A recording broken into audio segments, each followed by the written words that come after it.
Vamos abrir a palavra de Deus na primeira carta de Paulo aos Coríntios, capítulo 9, versículos 24 a 27. Apenas este finalzinho da carta.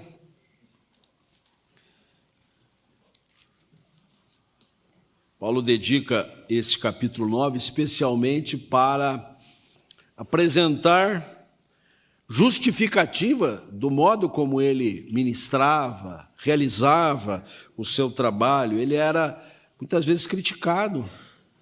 As pessoas tinham expectativas a respeito dele que às vezes não eram atendidas. E Paulo descreve ao longo desse capítulo uma série de argumentos que visam exatamente a justificar, porque Paulo agia, ministrava, fazia missão, pregava desta maneira. Mas no finalzinho, então, a partir do verso 24 até o final do capítulo, a gente lê assim, mesmo assentados, com toda a reverência, acompanhamos a leitura bíblica. Não sabeis vós que os que correm no estádio, todos na verdade correm, mas um só leva o prêmio. Correi de tal maneira que o alcanceis. Todo atleta em tudo se domina. Aqueles para alcançar uma coroa corruptível, nós, porém, a incorruptível. Assim corro também eu, não sem meta. Assim luto não como desferindo golpes no ar, mas esmurro o meu próprio corpo e o reduzo à escravidão, para que, tendo pregado a outros, não venha eu mesmo a ser desqualificado. Rogamos a Ti, Senhor, nesta hora da meditação bíblica, que o Senhor nos assista de uma maneira muito especial, iluminando mentes e corações com a luz do Espírito Santo, o mesmo Espírito que inspirou esta Sagrada Escritura. Ela é fruto da obra do Senhor. Aqui está o que precisa estar, e o Senhor nos ajuda a discernir, a interpretar, mas agora nessa meditação não podemos abrir mão da Tua direção, da Tua graça. Ensina-nos, ó Deus, as verdades aqui contidas. É o que te pedimos em nome de Jesus. Amém. Correi de tal maneira que o alcanceis. A correria já começou, né? Agora é um tal de joga para cá a bola, joga para lá, né? Alguém já disse que a solução para isso era dar uma bola para cada atleta. 22 bolas ia sossegar todo mundo, né? Mas é só uma bendita bola. Então o pessoal tem que correr para lá e para cá. Não vamos falar de ontem, não. Foi muito triste. Eu, de algum tempo, eu não tenho me animado muito com estas competições. Mas em homenagem à minha esposa, que ama o futebol, eu assisti até sair o gol contra o Brasil. Eu não vou aguentar esse jogo, vai ser terrível. Ela foi mais perseverante. De vez em quando eu voltava, ela estava assim, tá horrível, faça bem de ficar lá dentro, porque senão eu ia ficar mais nervoso ainda. Mas o fato é que o apóstolo Paulo não estava falando de Copa do Mundo aqui, evidentemente. Mas havia já nos tempos bíblicos as competições olímpicas, as chamadas competições da Era Antiga.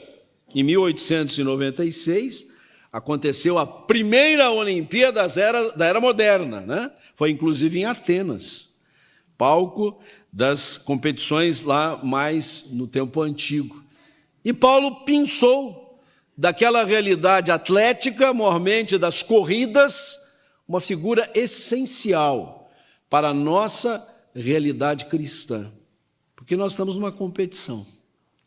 Nós estamos numa carreira. O autor aos Hebreus diz assim: corramos a carreira que nos está proposta. É uma corrida pelo Evangelho. É uma disputa pelo nome do Senhor. É um trabalho atlético que nós temos que desenvolver para que o reino de Cristo se distenda por toda a face da terra. Então, desta realidade que era comum a Paulo, ele vai trazer algumas coisas relacionadas à nossa luta, à nossa batalha, figura que também ele faz prevalecer aqui, pela causa de Cristo. Por isso eu queria trazer nesta manhã, sobre o tema Porfiando por Cristo, uma meditação que nos ajudasse a compreender o significado de estarmos realmente não numa recreação espiritual, né? Hoje é domingo, hoje é um dia que não temos atividades de trabalho, uma oportunidade de encontrar a família da fé tão gostosa para o nosso coração, ouvir um belíssimo coral, os louvores, o programa cultico. Então aqui nós estamos num deleite espiritual e não deve ser diferente. Mas nós não podemos perder de vista que estamos numa luta, numa batalha, numa porfia pelo nome do Senhor. Então aquilo que Paulo coloca aqui a este respeito precisa ser bastante acudido por nós. Precisamos prestar atenção em algumas coisas que Paulo nos deixa nesta labuta cristã. E a primeira coisa que eu quero ressaltar é que na labuta cristã nós devemos revelar postura vitoriosa. A nossa postura não pode ser de derrotados. A nossa postura, à mercê, muitas vezes, das perseguições, das calúnias, das difamações, das crises, das críticas, ela tem que ser altaneira. Ela tem que revelar que nós estamos do lado dos vitoriosos. A cruz de Cristo é a nossa vitória. Ao divisarmos esta imagem aqui na frente, não é por outra razão senão pelo fato de que o Redentor morreu crucificado por nós para que nós pudéssemos ser vitoriosos pelo seu nome. E a cruz está vazia porque ele não ficou retido nela. Ele venceu a morte com o poder da ressurreição. Então essa postura vitoriosa precisa estar sobre nós. Por isso, a primeira coisa que Paulo nos alerta no versículo 24 é que nós devemos correr, de tal maneira que o alcanceis. Nas disputas atléticas do passado ou de hoje, muitos atletas, se eu ainda não me engano, são 32 seleções, é isso? Agora é 48, né? Você vê como eu estou por fora de Copa do Mundo, né? Mas no final, só um vai ser o campeão. Numa Olimpíada, nas várias modalidades, ao estatelar do tiro para a corrida, todos saem disparados, mas um vai chegar na frente, nem que seja por uma frestinha. Agora, o que Paulo está dizendo aqui, não é que nós estamos aqui disputando um com o outro, e vamos nos acotovelando para ver quem chega na frente. E nós aqui da equipe pastoral, que sempre estamos em destaque, vamos também machucando um ao outro para ver se alguém chega na frente. Ao contrário, nós temos que porfiar para todos seguirmos juntos. Nós somos os vitoriosos, mas precisamos correr. Não podemos ficar aquém disso. Nossa atitude tem que ser uma atitude muito enfática. Nosso cristianismo não pode ser um cristianismo relaxado. Um cristianismo arrastado, um cristianismo que vai indo de del em del e a gente acha que não vai chegar. Ao contrário, nós temos que nos apresentar diante de Deus e diante dos homens como aqueles que foram alcançados pela vitória do Senhor Jesus. Então a nossa postura tem que ser do atleta vencedor, do atleta que sabe que todo mundo ao derredor está na disputa para chegar em primeiro plano, mas nós já estamos lá no primeiro plano. O Senhor já nos deu esta vitória. Então a nossa postura não pode ser outra. Isso, evidentemente, não tira diante de nós as realidades comuns que nós vivemos. Enfermidades, perdas. Estou vindo do intervalo dos nossos cultos, de um velório, e pude ali entregar a palavra de Deus, uma pessoa muito estimada, membro desta igreja, um publicitário de alta estirpe, que ganhou o coração da nossa cidade aqui já há 50 anos, o Sérgio Sibel Reis, que sempre chegava, sentava mais ou menos ali em cima, né? Companhia da Leoni. Deus o chamou à sua glória ontem pela manhã, depois de enfermidade bastante dorida, sofrida, e a gente não ouvida isto, a gente não dá de ombros para a dor alheia, para a necessidade até de consolar aos que estão abatidos, mas até isto não retira de nós a postura vitoriosa. É por isso que em ambientes como este, Nós temos uma palavra de solidariedade, de amor, de consolo, mas especialmente a realidade da esperança da vida eterna. Esta é a postura do cristão. Fazemos verter a lágrima de saudade por aquele que partiu, mas no nosso coração temos a confiança da vida eterna, a esperança da glória celestial. Lembrávamos ali agora há pouco que mesmo que o nosso homem exterior vá se desfazendo, o nosso homem interior se renova dia a dia. Então, se até no estertor da existência humana, com o advento da morte se aproximando, nós mantemos uma postura vitoriosa, que diremos nós das outras realidades, que muitas vezes nos tomam de assalto, que nos tomam de surpresa, que ficamos assim estupefatos. Nada obstante, nós precisamos manter uma postura vitoriosa. Nós somos vitoriosos porque fomos feitos à imagem e semelhança de Deus. Como afirmamos agora há pouco, ouvindo o coral e fazendo esse destaque. Nós somos vitoriosos porque cremos que o Senhor preserva a nossa vida. Ele é o Deus de toda a providência. Os campos fazem brotar os alimentos que nos sustentam. O Senhor nos dá tudo aquilo que nos garante a nossa vida. Esse é o Deus a quem servimos. Mas se criação e providência não são suficientes, nós precisamos reconhecer que somos vitoriosos por causa da redenção que obtivemos em Cristo Jesus.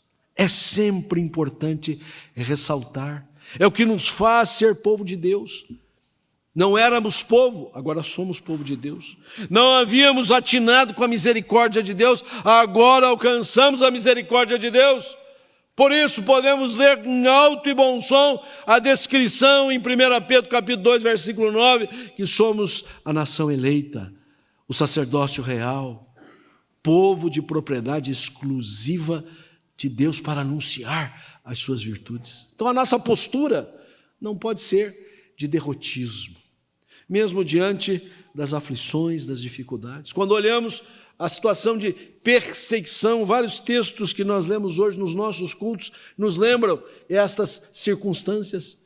Nós não olhamos para nações que perseguem o povo de Deus de uma maneira cruel, como se eles fossem os coitadinhos. Há um propósito de Deus em todas essas coisas, até mesmo para que a gente não se esqueça de orar por esses que estão sofrendo, por esses que estão padecendo. Nossa postura em todas as circunstâncias tem que ser a do atleta que está correndo de tal maneira que alcance o prêmio da soberana vocação de Deus em Cristo Jesus. Nada menos do que isso. Isso não deve trazer ao nosso coração soberba, altivez, ao contrário, humildade. Um coração que reconhece que essa vitória não é fruto dos nossos esforços, é a vitória do Senhor Jesus sobre nós. Um coração modesto, um coração que se curva diante da face do Senhor. A este respeito, recomendo você ouvir o sermão que o reverendo Nivaldo pregou às 9h, que nos levou a pensar diante de um mundo instável, como é que nós devemos nos portar à luz do Salmo 33. Vitoriosos, mas humildes na presença do Senhor. Sem arroubos, sem pretensões, sem arrogância, mas certificados de que somos o povo do Senhor. Primeiro de tudo, então, na labuta cristã, nessa porfia por Cristo, devemos revelar uma postura vitoriosa. Em segundo lugar, na labuta cristã, devemos revelar conduta honrosa. Versículo 25, Paulo diz assim: todo atleta em tudo se domina. Em tudo ele se prepara. Ele é atento ao seu desempenho a partir das condições que ele tem. Eu sempre trago figuras dessa natureza aqui, incentivando você a cuidar não só do espírito, mas cuidar também do corpo, né? É importante a gente estar afiado nas Escrituras, no temor do Senhor, no trabalho cristão, mas nós somos um templo do Espírito Santo, nosso corpo é o templo do Espírito Santo.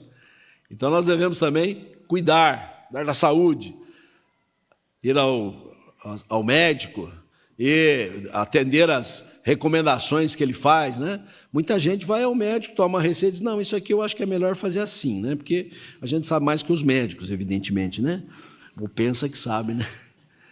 Cumprir as prescrições, fazer a sua caminhadinha. Tem os que gostam da sua academia, tem que estar bem condicionado. Mas o que Paulo está dizendo aqui tem um vetor muito mais profundo, porque ele está falando do atleta na fé, o atleta no reino de Deus, e ele precisa se dominar no sentido de cuidar da sua conduta, ética e moral, comportamento. Ele tem um padrão, ele é um paradigma, ele se posta como exemplo e modelo, inclusive, para a coletividade. Então, o que está em questão aqui, nesta colocação paulina, diz respeito ao nosso modo de viver, ao estilo de vida que adotamos. Em tudo se domina, a começar das paixões mundanas, das paixões que avançam para dentro da nossa mente, numa cultura eivada de falta de parâmetros, numa civilização que nos move na direção de tudo que não é bom, para dizer o mínimo, e nós temos uma regra de fé e prática. As Escrituras nos ensinam sobre a doutrina, aquilo que cremos, que professamos, mas também nos lega como vivemos, como devemos viver. Qual a nossa conduta?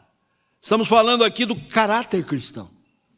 Estamos falando aqui do nosso jeito de ser, na palavra, nas ações, nas atitudes. O crente não faz as coisas de qualquer jeito. Do crente se espera uma postura distinta, diferente. Na carta de Paulo a Timóteo, ele descreve a vida cristã valendo-se de algumas figuras, entre elas a do soldado, a do lavrador e a do atleta. Mais uma vez usando a mesma figura. E do atleta ele diz assim, o atleta tem que correr conforme as regras. Mutatis mutandis é o que ele está dizendo aqui. Em tudo se domina e ele tem que porfiar por Cristo conforme as regras. O nosso modus vivendi tem que refletir o caráter de Cristo, a bondade de Cristo, a generosidade de Cristo, o amor de Cristo, a postura de Cristo diante do pecado. O pecado que tenazmente nos assedia não pode encontrar guarida no nosso coração, não pode se sentir confortável no nosso jeito de ser. Tem que ser sempre uma coisa estranha. Se guardamos no culto oportunidade para a contrição, confissão de pecados, é porque reconhecemos que não alcançamos a impecabilidade. É importante frisar isso. Não é pro forma, não. É para dizer, Senhor, quiséramos não ter pecado, mas pecamos. Perdoa-nos, purifica-nos pelo sangue de Jesus. Mas a Bíblia diz que a bênção, a bem-aventurança neste segmento, ela se enfeixa quando nós não apenas confessamos o pecado, mas o deixamos, lutamos contra ele, não nos deixamos dominar por ele, não somos conduzidos pela mente do presente século. Você não precisa estranhar algumas coisas que estão hoje tão comuns na nossa sociedade, na maneira de ser, de viver, dentro da sexualidade, dentro dos negócios, dentro do interagir das pessoas, porque esta é a postura do mundo. O mundo jaz no maligno. Você queria o quê? Queria que ele, estando no maligno, ele tivesse assim virtudes, coisas espetaculares. O que deve nos horrorizar é quando em nós mesmos permitimos que isto se sedie, tome conta do nosso coração, e a gente vai dando de ombros, e a gente sequer aproveita a oportunidade da contrição no culto para dizer: Senhor, neste particular eu não andei como deveria andar, eu quero a bênção, Senhor, eu quero ser bem-aventurado, eu confesso e deixo, me ajuda, Senhor, nesta caminhada para deixar. Por quê? Porque na labuta cristã nós devemos revelar uma conduta honrosa, uma conduta que sobressai, uma conduta que é apontada como modelar, como padrão dos fiéis. Na mesma epístola já referida a Timóteo, que era mais jovem, bem mais jovem que Paulo, foram dos seus principais discípulos, Paulo diz assim: ninguém despreze a tua mocidade.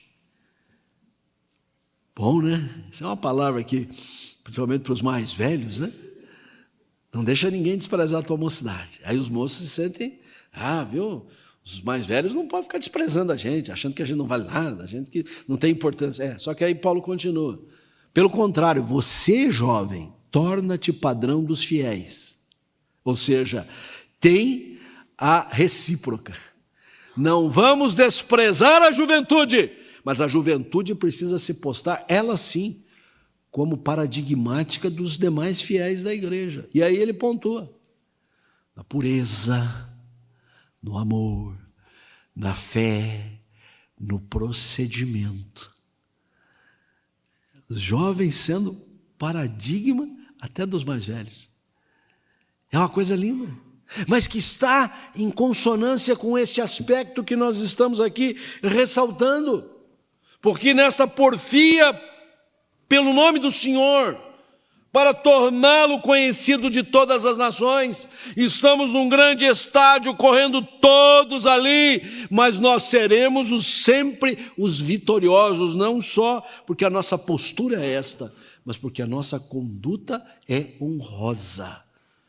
Nós estamos desejosos de ser observados como aqueles que são padrão dos fiéis. Terceiro lugar, na labuta cristã, devemos revelar atitude criteriosa, uma atitude que revela critério em todas as coisas. A esta altura, o apóstolo diz assim no versículo 26, assim corro também eu, não sem meta, assim luto, não como desferindo golpes no ar. Para esquentar os motores, o boxeador fica ali, né? Dando soquinho no ar, né? Dando soquinho no ar. Aí esquentou um pouquinho, ele vai lá para os equipamentos, bater em alguma coisa, né? Mas a hora chega que ele precisa estar no ringue, na frente do adversário, e ali não adianta ficar só dando golpezinho no ar, tem que acertar a cara do cidadão, né? Tem que dar com força onde ele não está esperando, e depois de muitos socos, ele levá-lo ao nocaute. Esse é o objetivo da luta. Não sei se você gosta ou não de boxe, não acho lá um esporte muito assim agradável, né?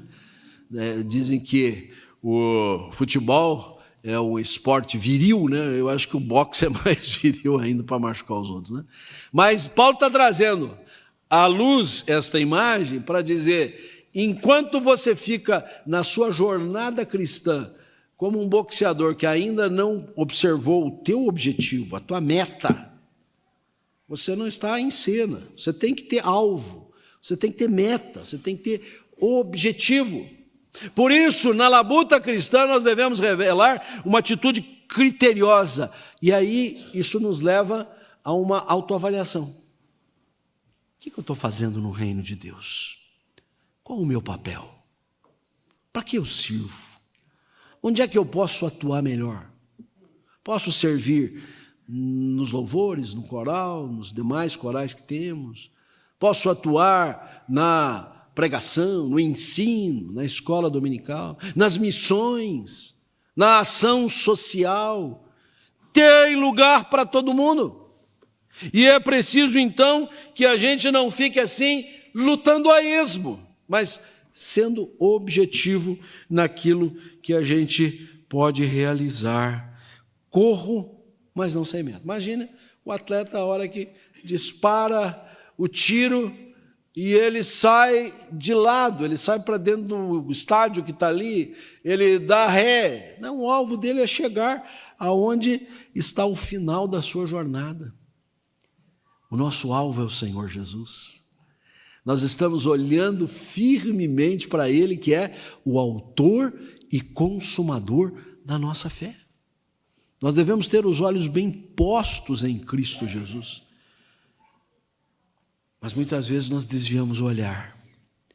Nós distraímos com os acontecimentos, com as circunstâncias, com as situações. Nós ficamos abalados diante de uma notícia, uma informação que nos advém.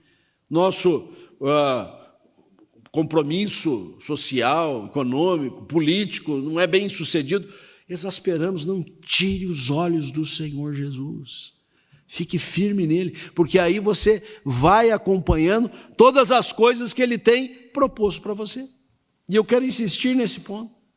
Há lugar para todos nesta corrida. Nós não estamos disputando uns com os outros para parecermos o melhor, temos o destaque. Nós todos estamos juntos nessa carreira, correndo para alcançar este prêmio maravilhoso. Mas é preciso foco, preciso objetivação. E nesse sentido a gente pode perceber que ao longo das Escrituras muitos exemplos são mostrados para nós em que o foco perdeu-se irremediavelmente. Uma figura que deveria ser exaltada como tal era Saul, primeiro rei de Israel. Um moço forte, altaneiro, com capacidade e inteligência para gerir os negócios de Israel. Fora colocado como o rei, o primeiro rei em Israel. Mas ele perdeu o foco. Ele desviou-se da meta. Ele começou a olhar apenas para si mesmo, para as vantagens que tinha como um governante. Samuel mesmo já havia dito ao povo: vocês querem um rei, cuidado que ele vai custar muito caro para vocês. Ele vai tomar, inclusive, os filhos de vocês para serem servos e servas, os cavalos de vocês, enfim. O reinado é caro. O Estado é caro, né? O Estado está ficando cada vez mais caro, né? E a gente está pagando cada vez mais imposto. Bom, esse não é o tema de hoje, né? Saul perdeu-se, porque deixou de olhar para o fato de que ele fora ungido pelo Senhor para ser o governante de Israel. Ele começou a olhar para si mesmo. Até nos momentos de batalha, ele pensou que podia substituir o sacerdote. E quando aconteceu isso em uma ocasião, e logo depois Samuel chegou, a primeira coisa que Samuel falou para ele: o que é esse balido de ovelhas que eu estou vendo aqui? E Saul disse assim: olha, você demorou um pouquinho, e eu já aprendi como é que faz o culto, já fiz o sacrifício, nós estamos indo para a batalha. E naquela hora, a palavra de Deus veio ao coração e pelos lábios de Samuel foi dito: o pecado de rebelião é mais sério do que o pecado de feitiçaria. Deus não quer apenas holocaustos, porque o holocausto ele havia oferecido. Deus quer obediência. Deus quer que a gente seja obediente à sua voz, que a gente não faça ouvidos moucos à voz do Senhor. Muitas vezes nós achamos que podemos fazer as coisas à nossa moda, ao nosso jeito de ser. Não consultamos a vontade de Deus, não vamos às Escrituras, não oramos a respeito disso, e então nos desviamos da meta. Esse é um ponto nevrálgico nesse apontamento que o apóstolo Paulo fala. Ele já falou sobre postura vitoriosa, conduta honrosa, e nós muitas vezes somos muito seguros dessas coisas, mas quando chega nesse ponto, a gente acha que é crente demais, que é bom demais, que já sabe o que tem para fazer, e perde a meta, e perde o objetivo.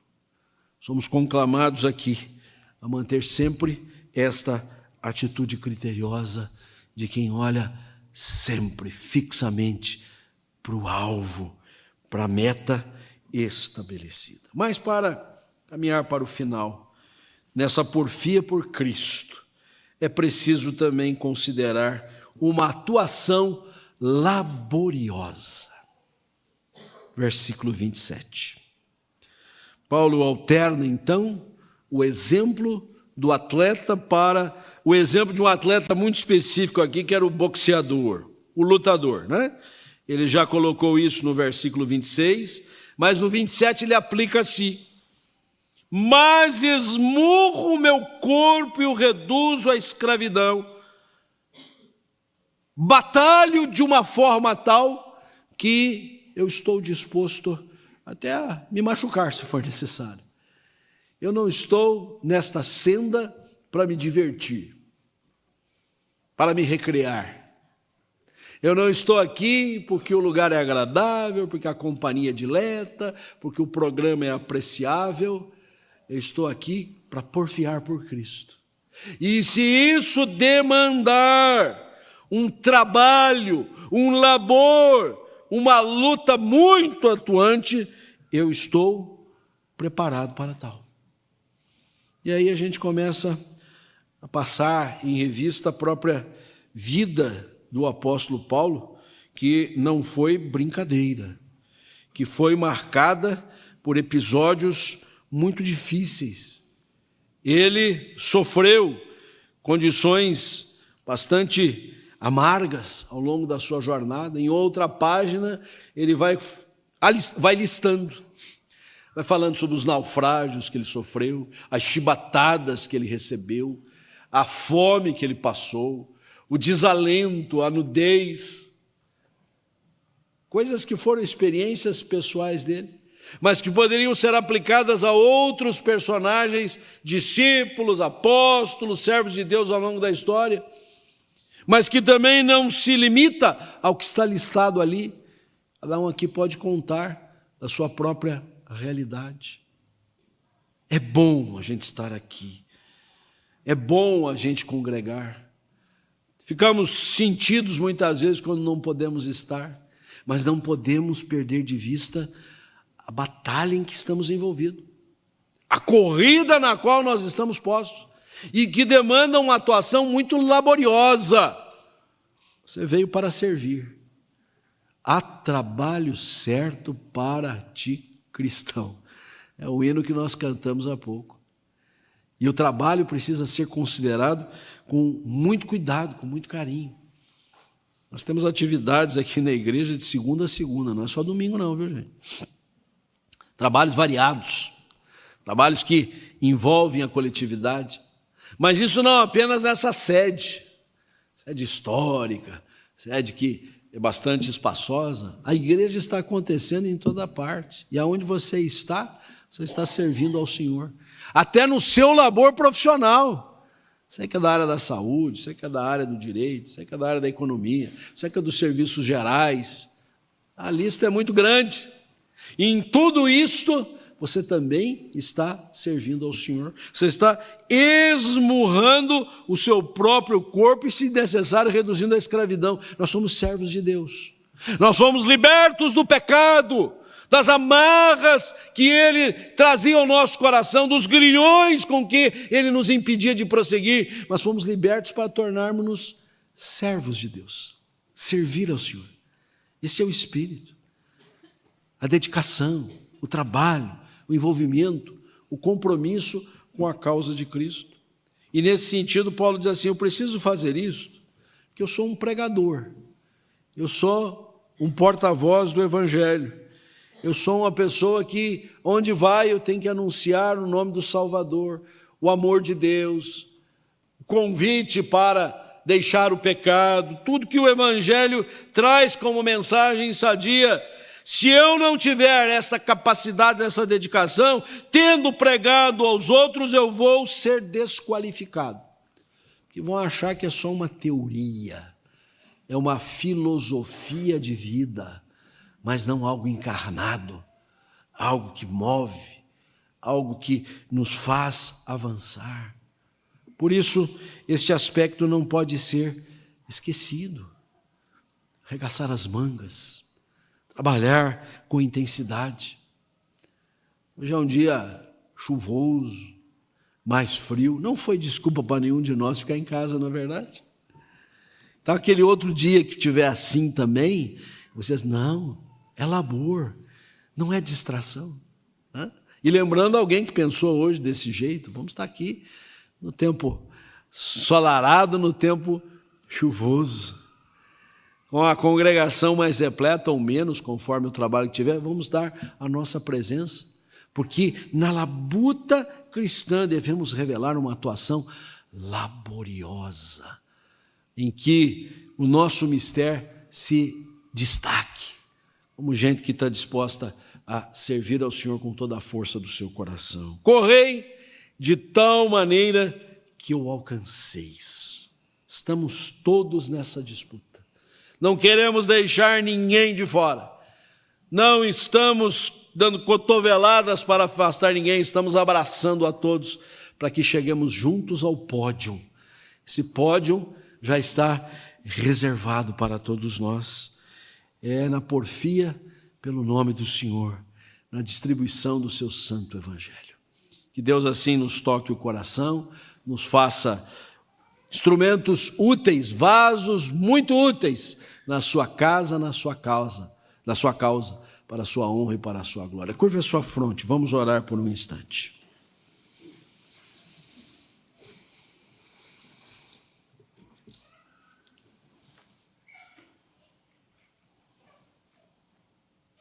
Agradecemos a Ti, Senhor, esse momento especial que temos de ouvir a Tua palavra, de acercarmos as Escrituras, de sermos lembrados do que o Evangelho requer de nós. Agradecemos ao Senhor porque nos colocaste nesta senda atlética, nesta vereda que nos põe em carreira, ó Deus, e que de fato, ó Senhor, a nossa postura sempre seja vitoriosa, nossa conduta honrosa, que honra o Teu nome, Senhor, nossa atitude muito criteriosa, sempre objetivando o alvo que está em mente, e uma atuação que não fica aquém, ó Deus, uma atuação que revela muito trabalho, muito labor, para o louvor e para a glória do Senhor. Aplica a cada um de nós as verdades que trouxestes nesta hora ao nosso coração. Te pedimos e agradecemos em nome do Senhor Jesus. Amém.